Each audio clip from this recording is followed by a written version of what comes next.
नमस्ते, मैं हूं रविंद्र गौतम और आप देख रहे हैं संजीवनी टीवी पर शेयर बाजार का लेखा जोखा। दोस्तों, आज बाजार ने एक ऐसी कहानी लिखी है जिसमें खुशी भी है और एक चेतावनी भी छुपी हुई है। एक तरफ सेंसेक्स निफ्टी और बैंक निफ्टी तीनों हरे निशान में उछले, लेकिन दूसरी तरफ कच्चा तेल इतनी तेजी से ऊपर भागा जिसे मैंने सुबह लाइव में अलर्ट भी किया था, आपको चेतावनी दी थी। जी हाँ, और वो चेतावनी फिलहाल सच साबित हुई। तो दोस्तों, चलिए शुरू करते हैं आज के शेयर बाजार का लेखा जोखा। आज 29 जुलाई का यह कारोबारी दिन दो चेहरों वाला रहा, डबल फेसेड रहा। एक तरफ इंडेक्स की तस्वीर देखकर लगेगा कि बाजार में सब कुछ बढ़िया चल रहा है, लेकिन जब हम गहराई में जाकर सेक्टर दर सेक्टर देखेंगे तो एक अलग ही कहानी सामने आएगी। और सबसे दिलचस्प बात यहाँ पर यह है कि आज की पूरी कहानी की जड़ में एक ही चीज छिपी हुई है और वो है कच्चा तेल।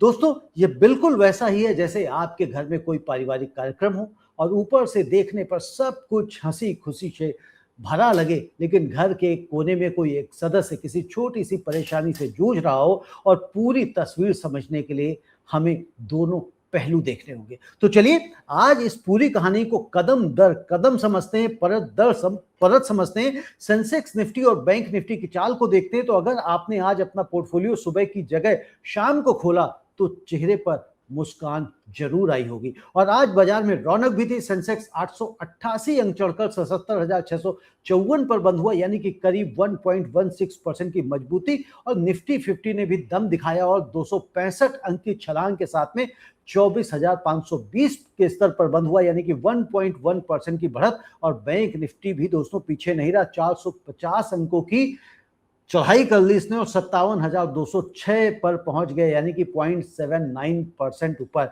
जो दर्शक आज सुबह 7:30 बजे हमारे साथ शेयर बाजार के हालचाल में लाइव जुड़े थे, तो वो इस बात के गवाह हैं, साक्षी हैं, विटनेस हैं कि जब हम एनालिसिस लगातार पिछले कई दिनों से करते आ रहे हैं, तो फिलहाल अभी तक हमारे एनालिसिस सटीक जा रहे हैं।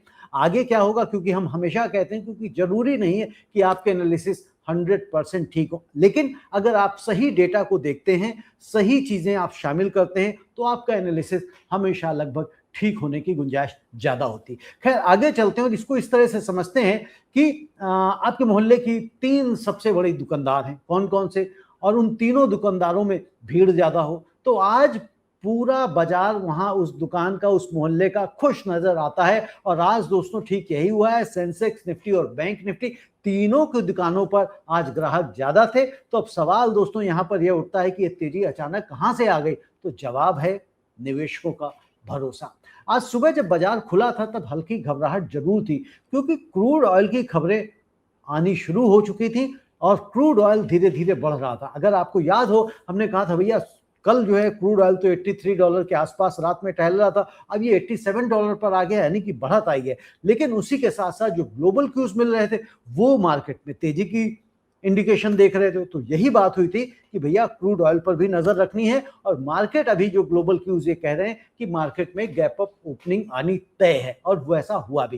खैर, लेकिन जैसे जैसे दोस्तों दिन आगे बढ़ा है तो खरीदारी का जो जोर है वो बढ़ता चला गया और तीनों जो मेन इंडेक्सेस हैं मजबूती के साथ में बंद हुए। और यह दिखाता है कि भारतीय बाजार में अंदरूनी ताकत अभी भी बनी हुई है, भले ही बाहर से कोई दबाव क्यों ना आए। और यहीं से शुरू होती है आज की सबसे दिलचस्प कहानी, जहां हर सेक्टर की अपनी अलग चाल रही है। सेक्टोरल परफॉर्मेंस अगर देखें कि किसने बाजी मारी और किसने खाई है मार, लेकिन उससे पहले ठहरिए, हर सेक्टर की कहानी एक जैसी नहीं थी।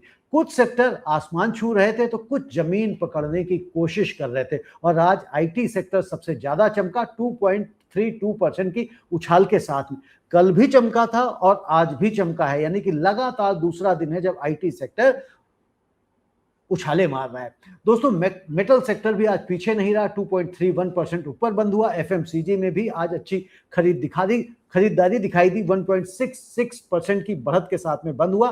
फार्मा सेक्टर 1.44% ऊपर रहा और स्मॉल कैप ने तो सबको चौंका दिया, पूरे 1.5% की छलांग लगा दी। और मिड कैप की बात करूं तो 0.82% ऊपर बंद हुआ, जबकि प्राइवेट बैंक इंडेक्स 1.03% और पीएसयू बैंक 0.4% की बढ़त के साथ हरे निशान पर रहे। लेकिन दोस्तों, 2 सेक्टर ऐसे थे जिन्होंने आज बाजार की पार्टी में शामिल होने से इनकार कर दिया कि भैया हम पार्टी नहीं मनाएंगे। और वो कौन थे? Auto sector. मामूली गिरावट आई 0.06% की और इस कमजोरी के साथ वो लाल निशान में फिसल गया और रियल्टी सेक्टर 0.33% टूट गया। और दोस्तों इन दोनों के पिछड़ने के पीछे एक ही वजह है जिसे अभी हम आगे समझने वाले। दोस्तों ये बिल्कुल वैसा ही है जैसे किसी शादी समारोह में ज्यादातर मेहमान खाना खाकर खुश हों लेकिन 2-3 लोग ऐसे हों जिन्हें वही खाना पचा नहीं, डाइजेस्ट नहीं हुआ और पूरी पार्टी अच्छी चली लेकिन कुछ लोगों को हल्की तकलीफ जरूर हुई।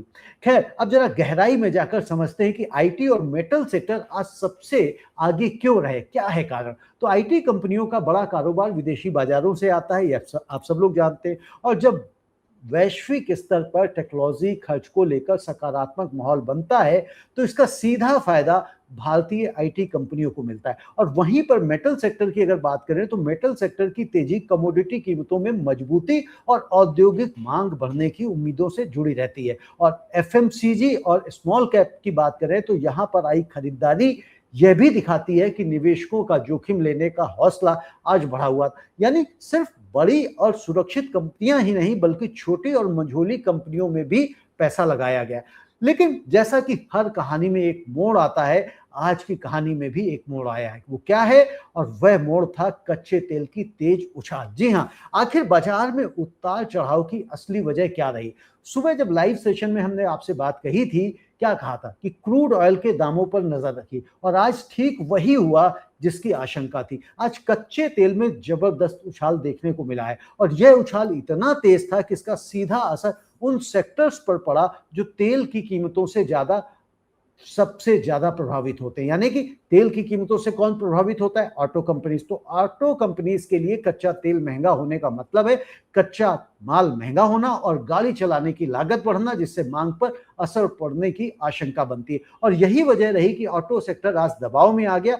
रियल्टी सेक्टर पर भी आज असर पड़ा क्योंकि तेल महंगा होने से महंगाई बढ़ने का डर बनता है और महंगाई बढ़ने का मतलब है ब्याज दरों में नरमी की उम्मीद पर ब्रेक लगाना, जिसका सीधा असर रियल एस्टेट कंपनियों के कर्ज और मांग पर पड़ता है। दोस्तों मान लीजिए कि अगर आपके घर में रोज इस्तेमाल होने वाला रसोई गैस सिलेंडर अचानक महंगा हो जाए तो आपकी बाकी सारी जरूरतों का बजट तो वैसा ही रहेगा लेकिन खाना बनाने की लागत बढ़ जाएगी।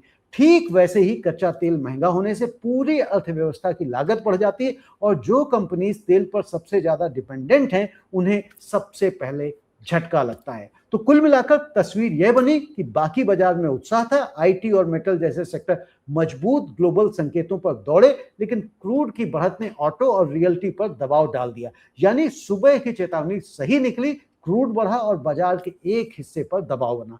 खैर अब बात करते हैं उस दूसरी बड़ी ताकत की जो हर दिन बाजार की दिशा तय करती, विदेशी और घरेलू संस्थागत निवेशक। जी हाँ, एफआईआईज एंड डीआईआईज। तो किसी भी कारोबारी दिन में सिर्फ खबरें ही नहीं बल्कि यह भी मायने रखता है कि बड़े खिलाड़ी यानी कि एफआईआईज और डीआईआईज पैसा लगा रहे हैं या फिर निकाल रहे हैं।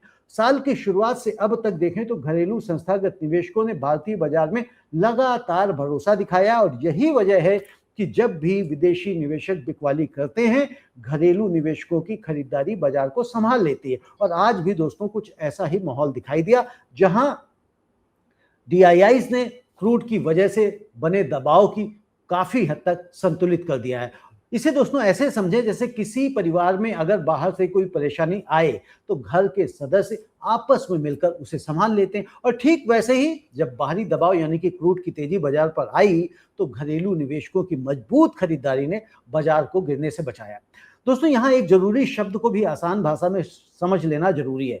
जब हम एफआईआईज कहते हैं, बहुत सारे लोग जान चुके हैं जो हमारे साथ लगातार जुड़े होते हैं या वो पहले से शेयर बाजार में काम कर रहे हैं, लेकिन जो नए दर्शक हैं उनके लिए मैं बता दूं तो इसका मतलब है कि वे बड़े विदेशी निवेशक जो दुनिया भर के बाजारों में पैसा लगाते हैं। और जब हम डीआईआईज कहते हैं तो इसका मतलब है हमारे अपने देश के बड़े निवेशक जैसे म्यूचुअल फंड और बीमा कंपनीज। यह ऐसा है जैसे किसी शहर में कुछ ग्राहक बाहर से आते हैं और कुछ ग्राहक शहर के अपने ही निवासी होते हैं और दोनों का असर बाजार की चाल पर पड़ता है। लेकिन जब बाहरी ग्राहक कम आते हैं तो शहर के अपने ग्राहक ही बाजार को संभाले रखते हैं। तो इसको अगर ऐसे भी समझना चाहें यानी कि जब किसी टूरिस्ट स्पॉट पर जब बाहर से टूरिस्ट पहुंचते हैं तो वहां का बाजार गुलजार हो जाता है, वहां पे रौनक लग जाती है, मेला लग जाता है और वहां के निवासी, वहां के दुकानदार बड़े प्रसन्न होते हैं। और लेकिन जब वही जो टूरिस्ट हैं वापस चले जाते हैं तो जो अपने ही घरेलू खरीदार हैं उनके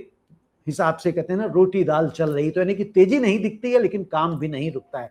तो खैर आगे चलते हैं और देखते हैं कि ग्लोबल संकेत क्या कहते हैं, अमेरिका ईरान शांति समझौते का असर क्या रहा। तो दुनिया भर के बाजारों की नजर आज भी उसी एक बड़ी खबर पर टिकी रही है जो पिछले कई हफ्तों से सुर्खियों में चल रहा है, और वह है अमेरिका और ईरान के बीच हुए शांति समझौते का असर। जी हाँ, सीज फायर जो हुआ है ये तीसरा चौथा दिन है लगातार जब दोनों तरफ से किसी ने एक दूसरे पर हमला नहीं किया है, और जिस वजह से हम बाजार में अच्छी बढ़त देख रहे हैं। दोस्तों अगर हम क्रूड ऑयल की बात करें तो आज WTI क्रूड 5.05% उछलकर $83.26 पर बैरल पर टहल रहा है, और ब्रेंट क्रूड की अगर बात करूं तो ये भी लगभग 5.25% चढ़ चुका है और $88.57 पर बैरल पर टहल रहा है अभी इस वक्त। तो यह ठीक वैसा ही है दोस्तों जैसे दो पड़ोसियों के बीच में सुलह तो हो गई लेकिन गली में अभी भी थोड़ी तनातनी बाकी है, क्योंकि कागज पर तो शांति है लेकिन बाजार अभी भी हर छोटी हलचल पर चौकन्ना हो जाता है, क्योंकि अभी दोनों गले नहीं मिले हैं, दोनों ने पार्टियां नहीं करी। जब दोनों गले मिल जाएंगे, नाच गा लेंगे, तब सभी मोहल्ले वासियों को लगेगा कि भैया अब सब मामला ठीक हो गया। अभी पंचों के चक्कर में आके इन्होंने साइन तो कर दिए हैं लेकिन उससे अभी पता नहीं इनके अंदर का मैल है वो निकला है या नहीं। तो इस तरह से हमारे निवेशकों की नजर भी इसी बात पर लगी हुई है कि भाई ये तेल की तेजी अस्थायी है या फिर आने वाले दिनों में भी जारी रहेगी। और भारतीय बाजार के लिए यह इसलिए भी अहम है क्योंकि हमारा देश अपनी जरूरत का 85% से भी अधिक तेल बाहर से आयात करता है। और दोस्तों यहीं एक और बड़ा सवाल भी खड़ा होता है जो पिछले कुछ हफ्तों से हर निवेशक के जहन में घूम रहा है कि क्या निफ्टी अपने बड़े मनोवैज्ञानिक स्तर यानी कि साइकोलॉजिकल लेवल जो भी तक 24,000 था, जब 24,200 को पार कर चुका है तो हमारा मन थोड़ा थोड़ा सा ये भी करता भाई 25,000 कब पहुंच रहे हो। तो 25,000 पहुंचेगा, कैसे पहुंचेगा। तो इन सिनारियों को अगर हम देखें तो दोस्तों ये सवाल इसलिए भी अहम है क्योंकि जब भी कोई इंडेक्स किसी बड़े गोल नंबर के करीब पहुंचता है तो बाजार में उत्साह और सतर्कता दोनों एक साथ बढ़ जाते हैं। अगर वैश्विक स्थिरता बनी रहती है और कच्चे तेल की कीमत काबू में आ जाती तो निफ्टी के लिए यह सफर आसान हो सकता, लेकिन अगर पश्चिम एशिया से जुड़ी अनिश्चितता बढ़ती है जैसा कि आज तेल की कीमतों में देखने को मिला तो यह सफर थोड़ा लंबा भी खिंच सकता है, इसलिए सतर्क रहना भी जरूरी है। दोस्तों यदि आपको हमारा ये शेयर बाजार का लेखा जोखा कार्यक्रम अच्छा लगता है, पसंद आता है, जिसे तो आप सुनते कान से लेकिन छपता आपके दिल में है, तो संजीवनी टीवी चैनल को सब्सक्राइब करें, वीडियो को लाइक करें और ज़्यादा से ज़्यादा इसको आगे शेयर करें ताकि और भी जो निवेशक मित्र हैं, आपके रिश्तेदार हैं, उन तक भी ये काम की बात पहुंचे।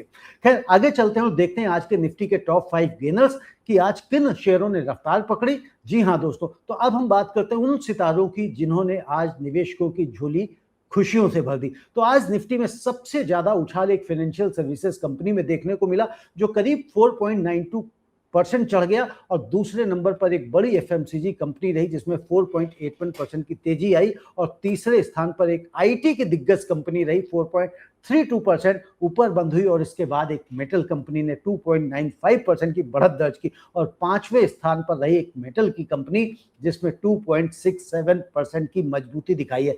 दोस्तों आज आपने नोटिस किया होगा कि मैंने किसी भी कंपनी का नाम नहीं बताया है। मैं आज जानना चाहता हूं, चेक करना चाहता हूं कितने लोग हमारा इस कार्यक्रम को सीरियसली देखते हैं और मार्केट को कितना सीरियसली अध्ययन करते हैं। तो जो पांचों अलग अलग सेक्टर की कंपनियों ने आज तेजी दिखाई है उनके नाम आपको कमेंट में लिखकर हमें बताने हैं। दोस्तों अगर हम ये देखें कि ये किस तरह की तेजी है तो बिल्कुल वैसी है जैसे किसी क्रिकेट मैच में 5 बल्लेबाजों ने आज शानदार पारी खेली हो और टीम का स्कोर बोर्ड देखकर हर दर्शक का मन खुश हो जाए।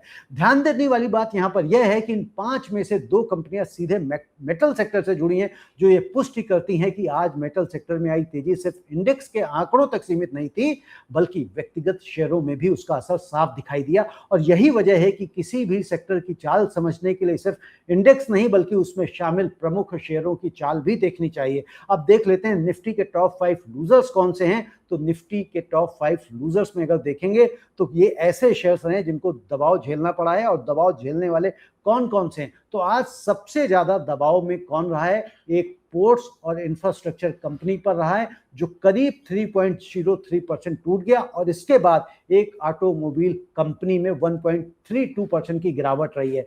एक पावर सेक्टर अपनी 0.67% भी नीचे आ गया है। तो एक तरफ और ऑटो कंपनी में भी 0.51% की कमजोरी देखी गई, और 5वें स्थान पर एक दोपहिया वाहन बनाने वाली कंपनी रही है जिसमें 0.43% की मामूली गिरावट रही है। तो आपने देखा, आज मैंने क्विज खेला है, ना टॉप 5 गेनर्स में और ना टॉप 5 लूजर्स में किसी भी शेयर का नाम नहीं लिया, लेकिन मैंने परसेंट लिखा है। अब आपको शेयरों के नाम नीचे लिखकर बताने हैं। दोस्तों यहाँ पर ध्यान देने वाली बात है कि टॉप 5 लूजर्स में से ये 3 शेयर सीधे तौर पर ऑटोमोबाइल और ट्रांसपोर्टेशन से जुड़े थे, और ये वही कहानी दोहराती है जो हमने अभी क्रूड ऑयल की बढ़त में देखी। जब कच्चा तेल महंगा होता है तो उसका सबसे पहला और सबसे सीधा असर गाड़ियों से जुड़े कारोबार पर ही दिखता है। यह इस बात का बिल्कुल साफ उदाहरण है कि बाजार में हर हलचल के पीछे एक तार्किक कड़ी होती है, लॉजिकल कहानी जुड़ी होती है दोस्तों। तो आज सुबह क्रूड ऑयल की खबर आई और आपने देखा कि किस तरह से क्रूड में तेजी बनी रही, और क्रूड ने इस तेजी को, क्रूड की तेजी को अलग अलग सेक्टर जो उससे सीधे जुड़े हुए होते हैं उस पर किस तरह का असर डाला है। अब देखते हैं दोस्तों एडवांस डिक्लाइन रेशियो, बाजार की असली नब्ज। जी हाँ दोस्तों, अब हम बात करेंगे उस आंकड़े की जो अक्सर हेडलाइन में नहीं आता है लेकिन बाजार की सच्चाई सबसे साफ बताता है। तो आज कुल 2129 शेयर बढ़त के साथ बंद हुए, जबकि 1181 शेयरों में गिरावट आई और 131 शेयर बिना किसी बदलाव के रहे, यानी कि अनचेंज रहे। जहां खुले थे वहीं पे वो बंद भी हो गए, यानी बढ़ने वाले शेयरों की संख्या गिरने वाले शेयरों की संख्या से आज लगभग दोगुनी रही है। यह वैसा ही है जैसे किसी बड़े बाजार में अगर आधी से ज्यादा दुकानों पर आज अच्छी बिक्री हुई हो, तो चाहे कोई भी एक बड़ी दुकान बंद भी हो गई हो तो फिर भी पूरे बाजार का मूड पॉजिटिव ही कहलाता है। तो एडवांस डिक्लाइन रेशियो हमें यही बताता है कि आज की तेजी सिर्फ चंद बड़े शेयरों की वजह से नहीं आई, बल्कि व्यापक स्तर पर आई है। यही आंकड़ा असल में बाजार का सबसे ईमानदार बैरोमीटर होता है। कई बार सिर्फ 2-4 बड़ी कंपनियां चढ़ने से इंडेक्स हरे निशान में या गिरने से लाल निशान में आ जाता है, लेकिन जब आप एडवांस डिक्लाइन रेशियो देखते हैं तो आपको समझ आता है कि बाजार की अंदर की असली कहानी क्या है। दोस्तों अब बात करते हैं सोना, चांदी और कच्चे तेल की। हालांकि कच्चे तेल की तो हम बात कर ही चुके हैं, लेकिन सोने और चांदी को देख ले तो सोना आज मामूली 0.12% की नरमी के साथ में 1,41,450 रुपए पर 10 ग्राम पर MCX पर ट्रेड हो रहा है, और चांदी में 0.31% बढ़त देखी गई, 2,16,510 रुपए पर पहुंच गई है। लेकिन आज की असली कहानी कच्चे तेल में आपको दिखाई दी है, जिसमें ज्यादा उछाल आया है। लगभग WTI और ब्रेंट दोनों में ही 5% से ज्यादा को उछाल आया है। तो सोच लीजिए, सोना और चांदी आज शांत बैठे तमाशबीन की तरह रहे, लेकिन कच्चा तेल आज उस मेहमान की तरह रहा जो पार्टी में अचानक ऊंची आवाज में बोलने लगे और सबका ध्यान अपनी तरफ खींच ले। सोना दोस्तों आमतौर पर तब चमकता है जब बाजार में डर हो, और आज बाजार में डर की जगह उत्साह ज्यादा था, इसलिए सोने में हल्की नरमी देखी गई। लेकिन कच्चे तेल की कहानी अलग है, क्योंकि वह सीधे तौर पर आपूर्ति और भू राजनीतिक हालात से जुड़ा होता है, और यही वजह है कि बाकी कमोडिटी शांत रहने के बावजूद तेल में इतनी बड़ी आपको उछाल देखने को मिली है। कल क्या होगा, कल की रणनीति क्या होनी चाहिए और इंपॉर्टेंट लेवल्स क्या है, तो सबसे जरूरी सवाल यहाँ पर यह है कि कल बाजार किस दिशा में बढ़ सकता है और आपकी स्ट्रेटजी क्या होनी चाहिए। तो कल के कारोबार में निवेशकों की नजर मुख्य रूप से कच्चे तेल की चाल पर रहेगी, रहनी भी चाहिए। अगर तेल की कीमतें इसी तरह ऊंची बनी रहती है तो ऑटो, रियल्टी सेक्टरों पर दबाव जारी रह सकता है और साथ के साथ प्रॉफिट बुकिंग भी आ सकती है। लेकिन अगर आईटी और मेटल सेक्टर की मजबूती बनी रहती है आज की तरह और कल की तरह ही, तो व्यापक बाजार को सहारा मिल सकता है, और साथ ही अमेरिका ईरान शांति समझौते से जुड़ी किसी भी पॉजिटिव खबर पर भी नजर रखनी होगी, और निगेटिव आ गई तो नजर रखनी, यानी कि कुल मिला के कैसी भी खबर आए आपको कड़क नजर रखनी है, क्योंकि यही आज कच्चे तेल की चाल के पीछे की सबसे बड़ी वजह है। दोस्तों निफ्टी के लिए फिलहाल 24,300 और 24,350 के दायरे में आपको रेजिस्टेंस दिखाई दे रहा है, और ऊपर जाता है तो 24,450, और अगर ये लेवल पार करता है तो फिर 24,530 वाला लेवल है, और लेकिन 24,530 कल पार करेगा, यह थोड़ा सा फिलहाल मुझे चैलेंजिंग और मुश्किल दिखाई देता है। लेकिन अगर ये गिरता है तो फिर 24,200 और 24,050 का लेवल जो है ना सपोर्ट है, और 24,050 का लेवल किसी वजह से टूटता है तो फिर मजबूत सपोर्ट 23,900 है। हालांकि 24,000 का कल मुझे ऐसा लगता है जो साइकोलॉजिकल सपोर्ट है, साइकोलॉजिकल लेवल है, जो कल तक रेजिस्टेंस था वो आज सपोर्ट बन गया है, तो इसे टूटना थोड़ा सा मुश्किल दिखाई देता है। खैर बैंक निफ्टी की बात करूं तो 57,400 से 57,600 के बीच में रेजिस्टेंस है, जबकि 56,900 पर आपको मजबूत सपोर्ट दिखाई दे रहा है। सेंसेक्स 77,900 और 78,100 के बीच में रेजिस्टेंस है, जबकि सपोर्ट की बात करूं तो 77,200 पर है।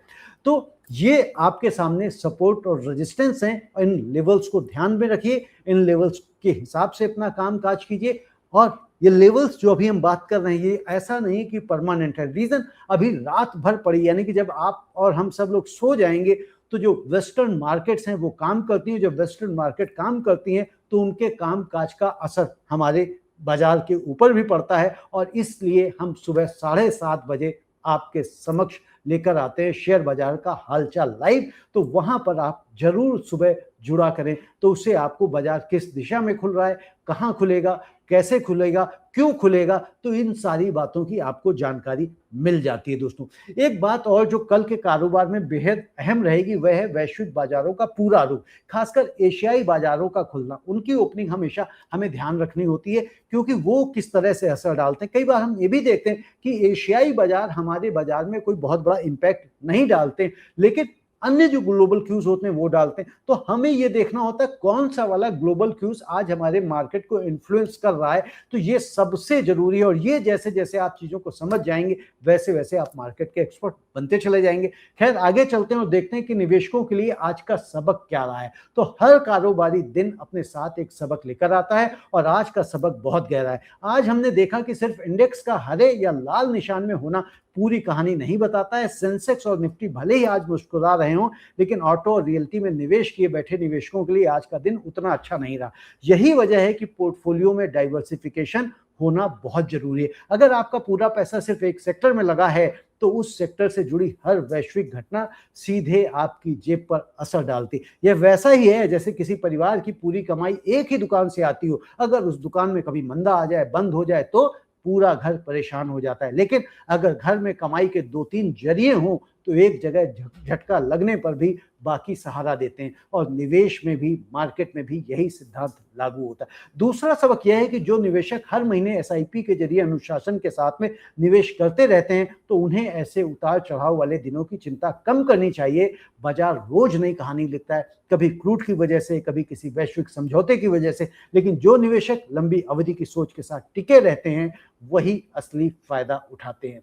तो दोस्तों ये था आज का हमारा शेयर बाजार का लेखा जोखा। आपको हमारा कार्यक्रम कैसा लगा हमें कमेंट में लिखकर अवश्य बताएं, और अगर अभी तक आपने हमारे चैनल को सब्सक्राइब नहीं किया है तो चैनल को सब्सक्राइब जरूर करें, वीडियो को लाइक करें, और साथ के साथ इसे अपने मित्रों, रिश्तेदारों के साथ शेयर जरूर करें। आपका बहुत बहुत धन्यवाद। नमस्ते।